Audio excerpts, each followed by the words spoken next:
સુરતના ઉમરા પોલીસ સામે લાગેલા આક્ષેપો પાયા વિહોણા સાબિત થયા. યુવતી નીકળી ફ્રોડ. યુવતી સહિત 3 સામે ગુનો નોંધાયો.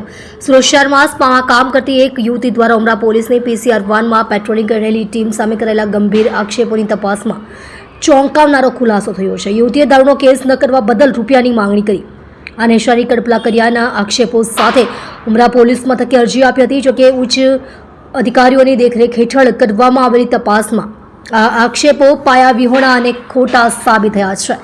રૂપિયાની માંગણી અને શારીરિક કડપલાનો હતો આક્ષેપ. આ સમગ્ર મામલાની તપાસમાં બહાર આવ્યું છે કે આશિક અલી ઉર્ફે જુલી અવિતો સેમાહ નામની યુવતીએ પોતાના અંગત સંબંધો અને બીજા બોયફ્રેન્ડને છુપાવવાના ઈરાદા સાથે પોલીસને બદનામ કરવા માટે આ હાઈ વોલ્ટેજ ડ્રામાનું ષડયંત્ર રચ્યું હતું. પોલીસની છબી અને પ્રતિષ્ઠાને હાનિ પહોંચાડવાના ઈરાદાથી ગંભીર પ્રકારના પાયાવિહોણા આક્ષેપો કરવા બદલ પોલીસે આ યુવતી સહિત 3 સામે ગુનો દાખલ કર્યો છે.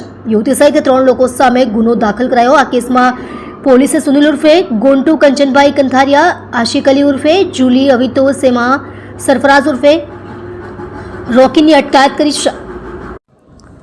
પોલીસે જણાવ્યું હતું કે યુવતીના આક્ષેપો તથ્યહીન હતા અને તેનું નિવેદન ખોટું સાબિત થયું છે. પોલીસે ષડયંત્ર રચનારા 3 આરોપીઓ વિરુદ્ધ કાયદેસરની આગળની કાર્યવાહી હાથ ધરી છે. આ બનાવમાં પોલીસ પર લાગેલા આક્ષેપોનું સુરસુર્યું થતાં પોલીસ બેડાએ રાહત અનુભવી છે. આપ જોઈ રહ્યા છો ગુજરાતની સૌથી પહેલા ખબર આપતી Surat express news channel director Rajesh મંગલેની સાથે.